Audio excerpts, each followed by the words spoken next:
Hello and good morning, and welcome to Coffee and Candidates. I'm Leonardo McClarty. I'm the president of the Howard County Chamber.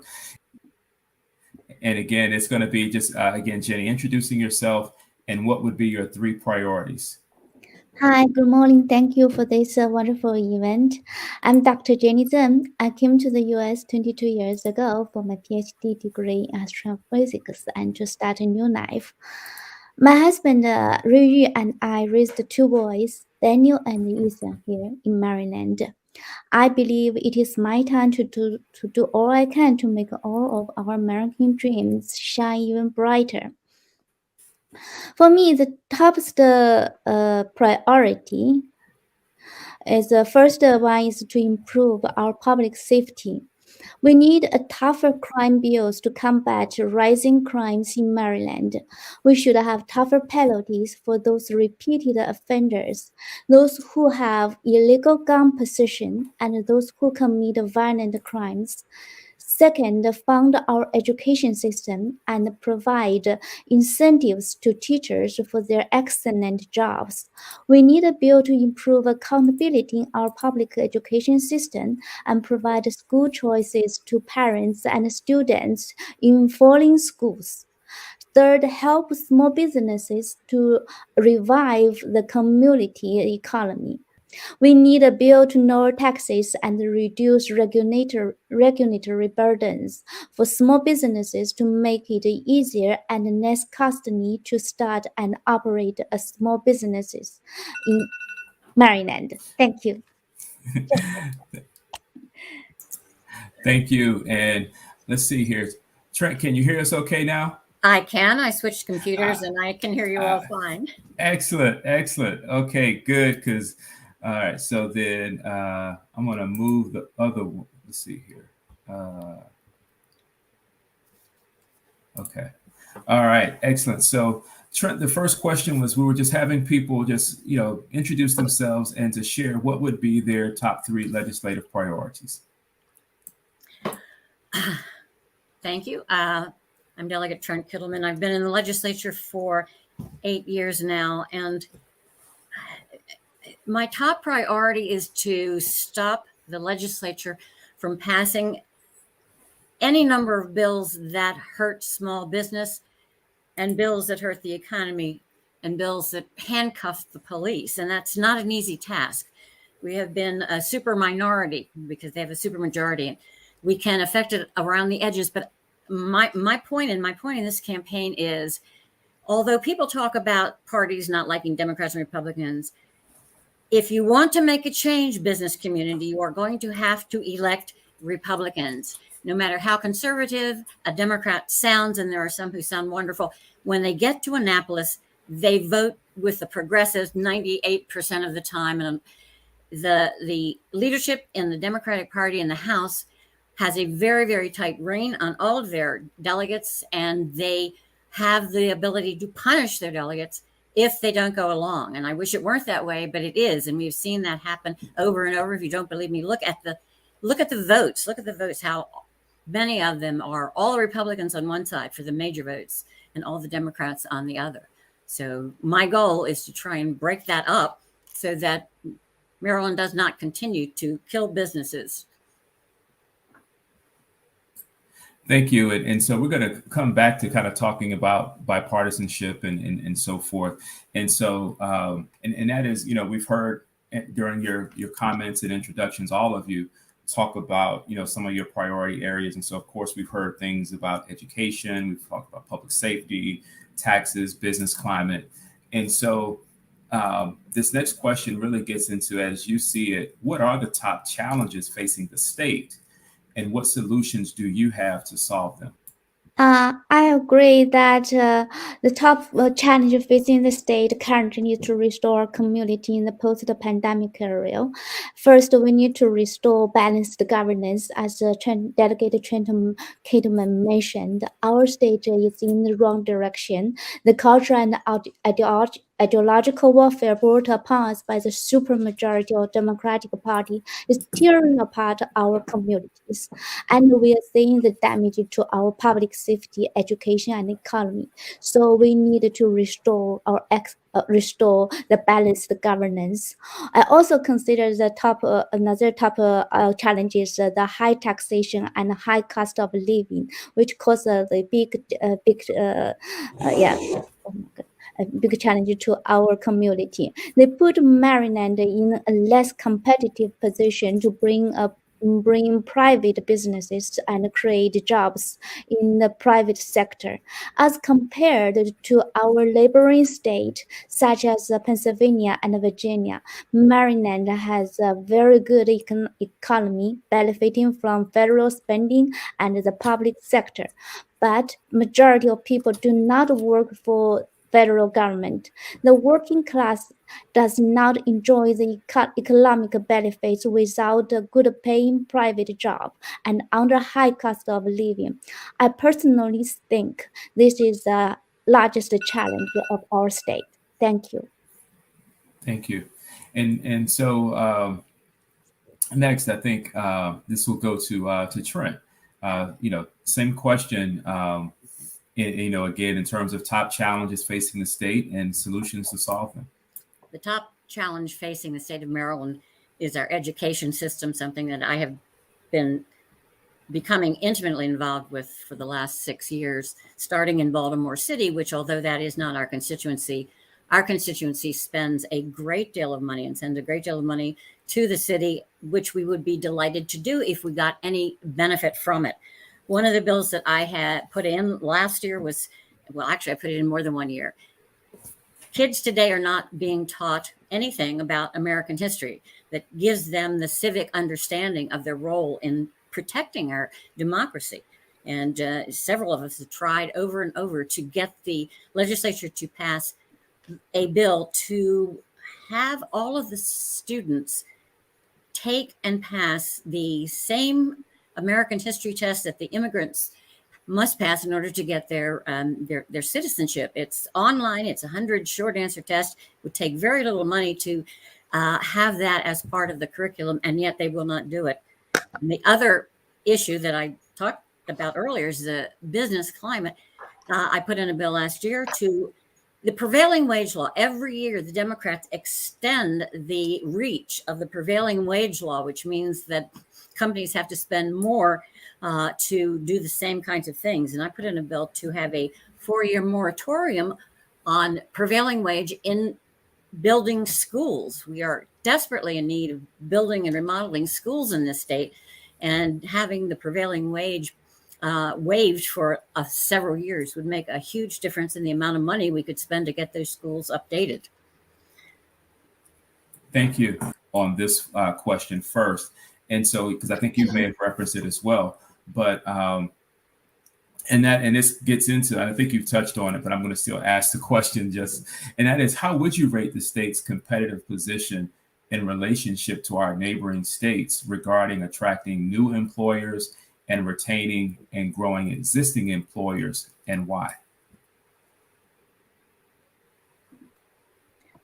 As I just mentioned about the high taxation and high cost of living in Maryland, we have one of the highest taxes in the nation. So no matter how to increase the minimum wage, it is hard to attract new employees and retain and grow existing employers and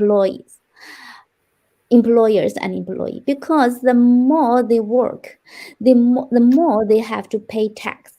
It is like socialism, which does not encourage and incentivize the hard work.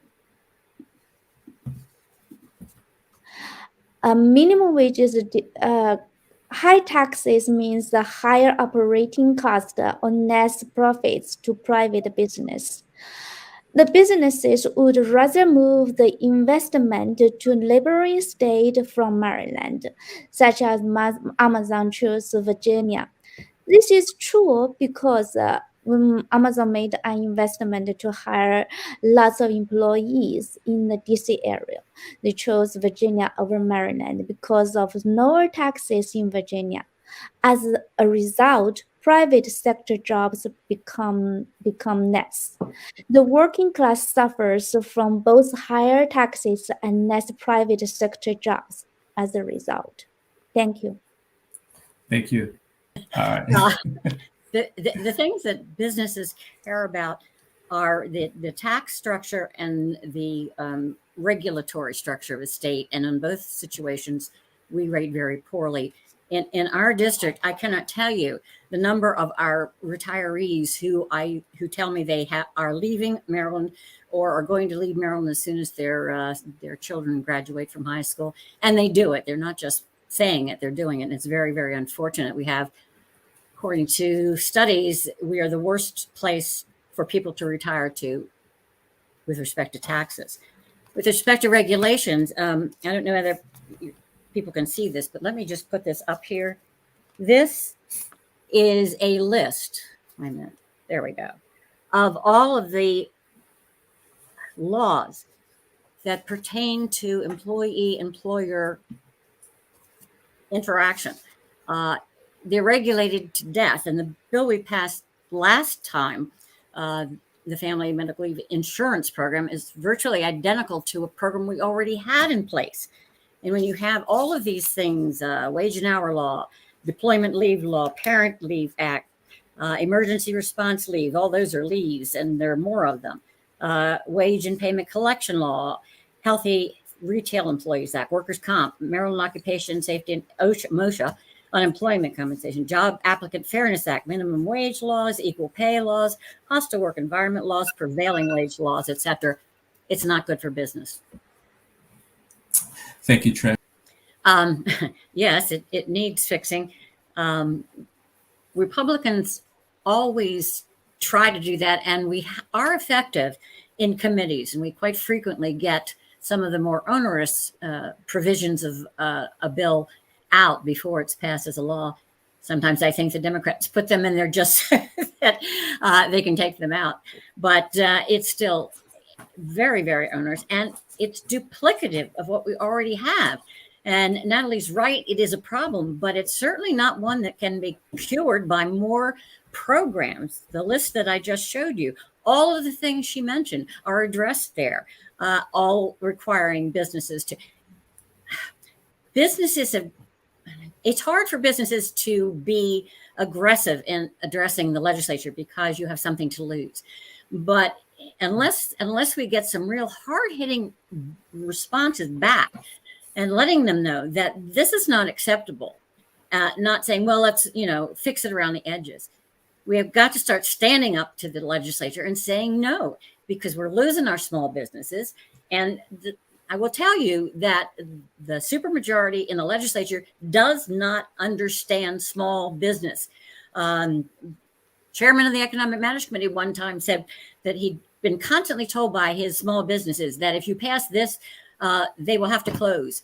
And he says, well, if they don't like it, then let them go someplace else. That's an attitude that is indicative of how our supermajority colleagues approach their small businesses. Thank you for your comments. We have to make Maryland more business friendly to attract large corporations to move to Maryland to create more jobs and benefit the economy. When Amazon decided to make a large investment in the DC area, they chose Virginia over Maryland largely because of the lower taxes in Virginia. So we will have to lower taxes to make our state more competitive compared to our neighboring state. Secondly, we should make regulations less burdensome to the businesses. And finally, we may consider providing tax incentives to attract large corporations coming to Maryland to create jobs for Marylanders. Republicans always advocate advocate small government, no tax, and giving more freedom to small businesses. Not another government office, as Natalie mentioned, unfortunately. All our public servants should help support and promote our small businesses. Republican values means providing freedom, prosperity, and opportunity for all Americans. Thank you. Thank you. And so, we're going to go a little off script here, primarily as I had a comment that was expressed in the chat. And so, and each of you have touched on it and on your own comments as it relates to education and workforce. And so we want to stay here for just a moment. And really, I'm going to ask a broad question. And that is just in terms of sharing your thoughts as to how you continue to fund as well as, I guess, enhance Maryland's education system. Obviously, we've got the blueprint that is forthcoming. You've still got questions for some, at least as it relates to perhaps, do we address our construction and brick and mortar challenges by offering maybe more virtual options? You've still got the charter school movement that's afoot in some areas. So this question is really just going to be a broad question in terms of just education and kind of really sharing your thoughts as to how you would continue to enhance Maryland's education system. And so I think with this one, we will start first with you, Trent. Thank you. I could talk for hours on this particular topic. There is a serious issue. Maryland has the public schools via the teachers union have a monopoly on education. They did a good job. It wouldn't be quite so bad. But Montgomery County, Carroll County, Howard County, we all have pretty good schools. Hopefully they will stay that way. A great many people in the state do not. And the thing that the monopoly prevents and that the teachers union is adamant about is not ever having any money go to anything other than the public schools. We have a charter school law. It's the worst in the nation. We cannot attract the good companies, and the good companies produce an incredible value. If you read Thomas Sowell's book, Charter Schools and Their Enemies, you can, there's absolute data and facts showing how good charter schools can increase the learning ability dramatically for kids who are poor, kids who have not had these advantages that others of us have. There are all kinds of ways to do this. And I think during the pandemic, parents saw that they had an advantage if they lived in Howard and they had a lot of money because they could get their kids into a school. The equity issue boggles my mind.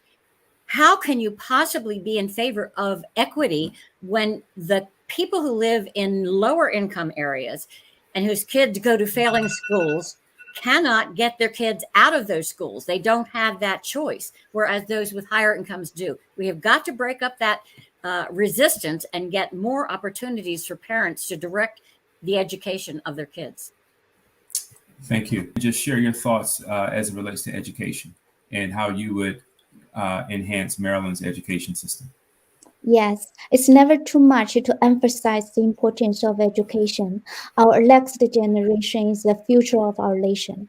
As a candidate, I advocate for maintaining politics outside of schools, maintaining educational standards, opposing progressive indoctrination, supporting parental voices, opposing radical school redistricting, and empower parents' voice instead of indoctrinating our children with controversial left-wing ideologies. The school system should focus on improving academic quality and closing achievement gap, and let parents teach value to their children.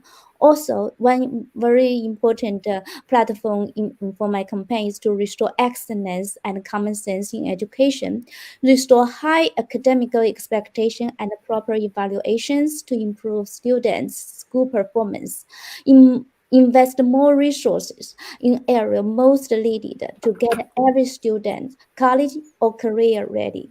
provide incentives for good teachers, and improve accountabilities of our school education system.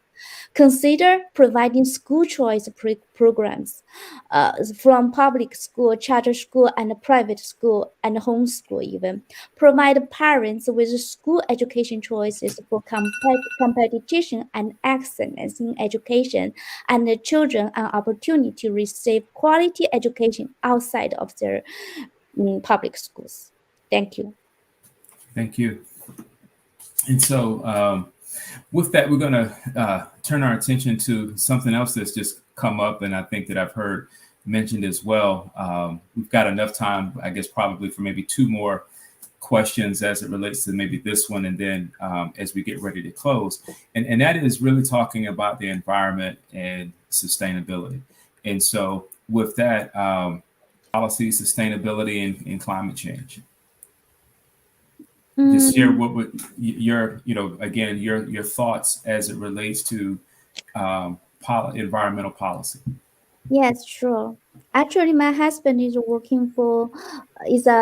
PhD meteorologist, and he's working for National Center for Environmental Prediction. And my elder son is studying at the University of Maryland Environment Department of Environment Science.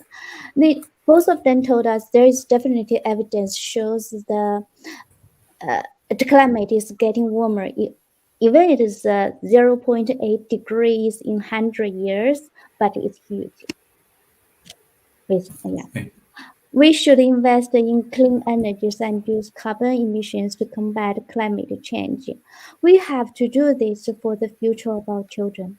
However, we also must balance new energy initiatives which ensure energy independence for national security and economic development, which is happening to the world with the global inflation and high energy prices, and what is happening to Europe and with energy crisis reinforced the importance of a balanced approach to address environmental issues. This requires a balanced approach to our energy policies.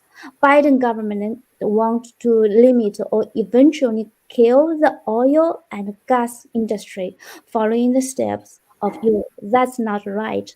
In April, I had the meeting for future farmer in Maryland, in Central Maryland. So I gave some talk about the hydrogen fuel cell, which will help our farm agriculture, technology. Thank you. Thank you, Jenny. And so, huge issue. And I have three thoughts that I'd like to share. First is one of the. Sure, I understand. I'm sorry, my watch thinks I want something. First, I love that. we need, and I have a cat who wants to participate too. We need to acknowledge how far we've come.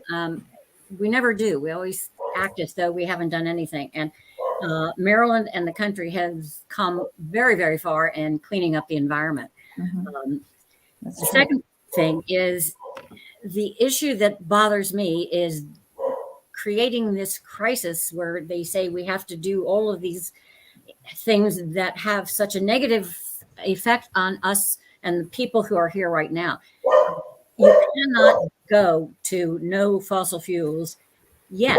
You look at Europe and see what's happening there when they've gone farther than we have in limiting oil and gas.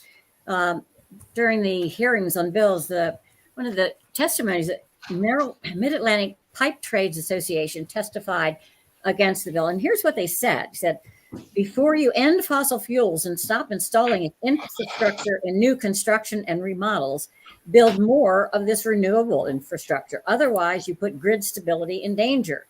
Currently, the infrastructure doesn't exist for renewable energy to replace fossil fuels without nuclear added as a renewable. And that's my third point, which is you do hear some of the extremists saying the world is going to end in 10, 12 years. And then when that goes, it's going to end in the next 10, 12 years. My question to them is, why is it you are not supporting nuclear energy? The answer is usually, well, it's too dangerous. And I say, if you don't want nuclear because it's too dangerous, do you think that's more dangerous than the world ending? So there's a little bit of hypocrisy there.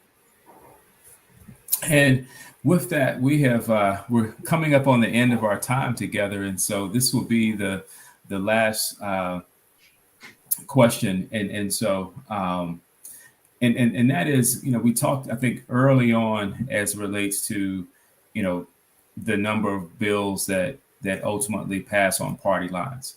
And so with that, and we see each legislative session seems to find more bills, that are passed on party lines. And so how will you work in a nonpartisan manner with legislators whose party differs from your own?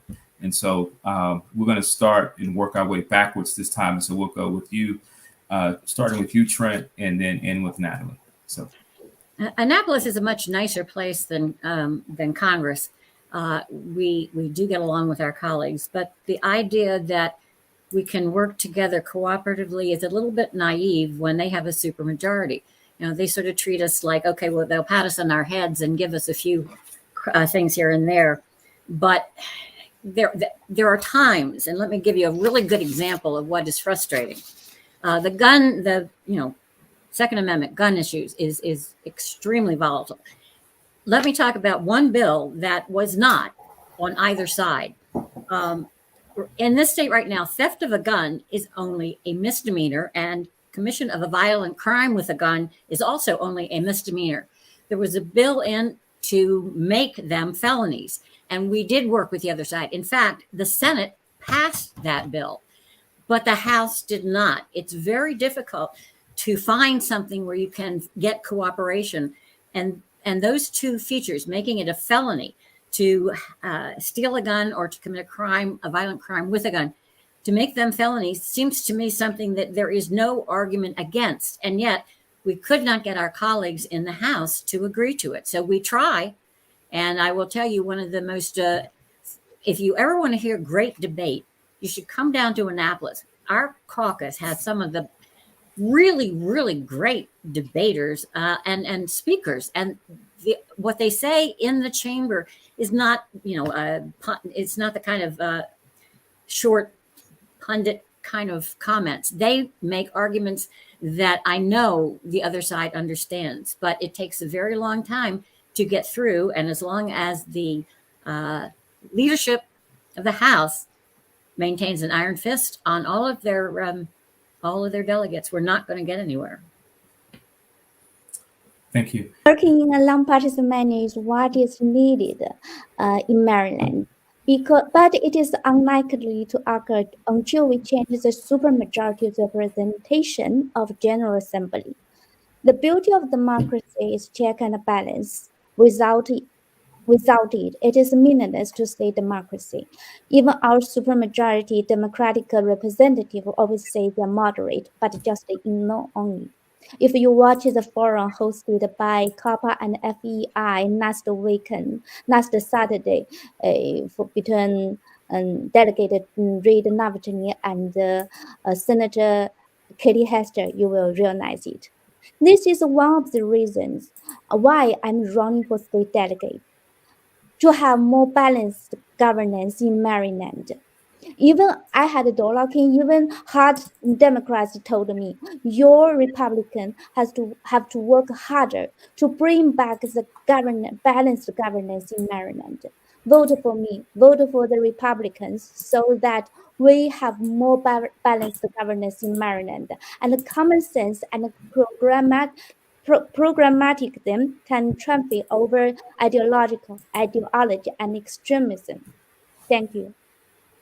Thank you. And this question is, I'm sorry, yeah, there you go.